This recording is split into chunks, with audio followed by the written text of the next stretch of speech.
كل شيء أنا اسم داود ملول باشا ترتك دقموي كي ديجان هذا قبل كبنادر لبكون كوي لبعثن لوانا يلا باصن دورا إنجنير يريسو يقرون هذا كلام مقدشة كوي لا أيام مركل نصيبه يلا نيا إن ديجان عصب وكم إذا قبل كبنادر ترتن كان له لحيارو taageerayaasha ayaa isku diyaarinaya sidii ay markan u soo daawan lahaayeen dhalintooda oo kubadda ku ciyaaraya garoomadoodii ku raaxaysanaya xirfado cajiibna ku soo bandhigaya haddaba maxaa xogaha aad uga baahan tahay tartankan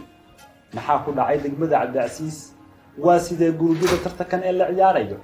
gruubkii ayaa noqon karaya gruubka geerida ama gruubka ugu adag maxaa la filan karaya championkii sanadkii hore maxay sameyn karaysaa maxaa taariikh ahaan tartanka la diiwaangeliyay وخطبتان كوسو gudbin doona saaxiib daawada daqiiqadaha soo aadan magacaygu waa Abdulle Maxamed xirfadan waxaan ku soo dhex jiray muddo ku dhawaad 7 sano ay guleen soo dhawo muuqaal arrimahaas ku saabsan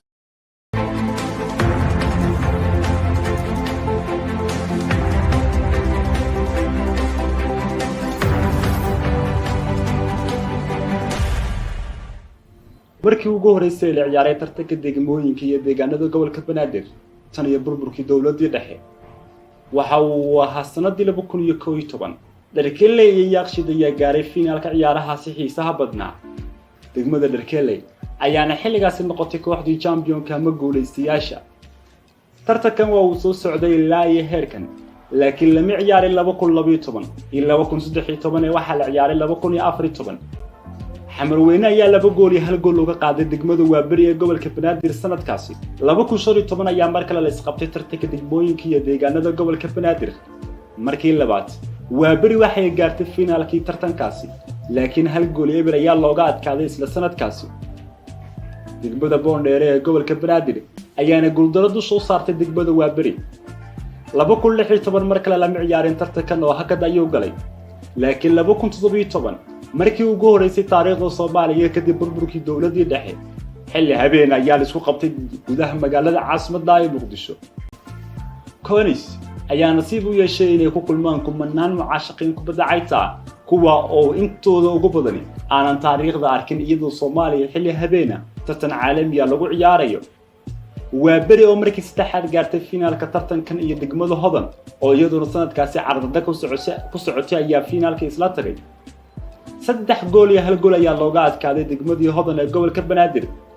inkastoo qaybtii hore ciyaarta ay higoora cuneen laba mar jaaniskeeda uu soo maray haddana Hodan sanadkaasi waa laga adkaaday 2018 markale ayaa la ciyaaray tartankan Waaberi ayaa markii afraad oo xiriir finaal gaartay 1 gool iyo eber ayayna uga adkaatay degmada Shibis ee gobolka Banaadir 2019 markii shanaad oo xiriir ah ayay Waaberi gaartay finaalka tartanka degmooyinka Dharkele ayay la ciyaartay laakiin markan waa ay ka dowladda mararkii hore maxaa yeelay Waaberi kulankaasi waa laga adkaaday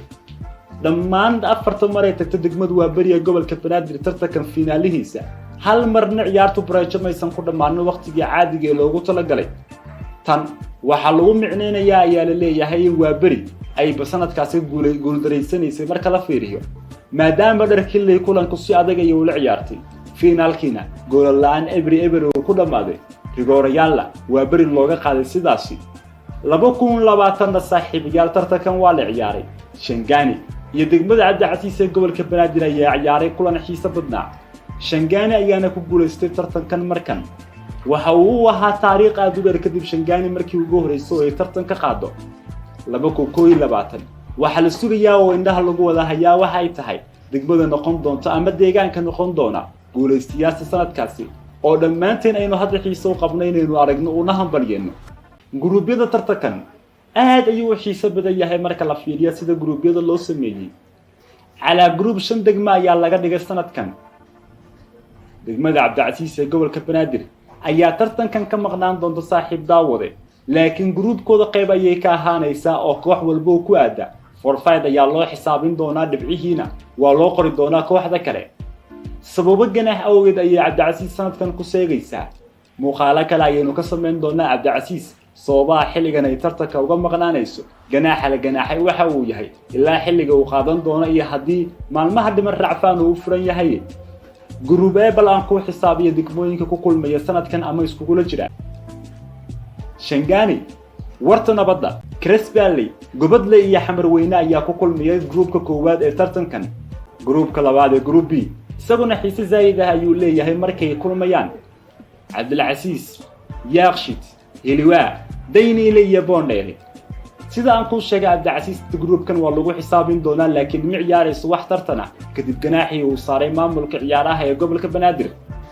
groupka saddexaad waxaa ku kulmaya mar kale degmooyin kale oo cajiib ah iyaguna oo ay hor kacaysa degmada Xamar Jajab Hodan Daarusalaam Kaxda iyo Kaalaan ayaana kula jira degmadan groupkan oo aad u xiiso badan laakiin groupka ugu adag ee dhimashada ama groupka geerida waa groupka ugu dambeeyay afraad ee group D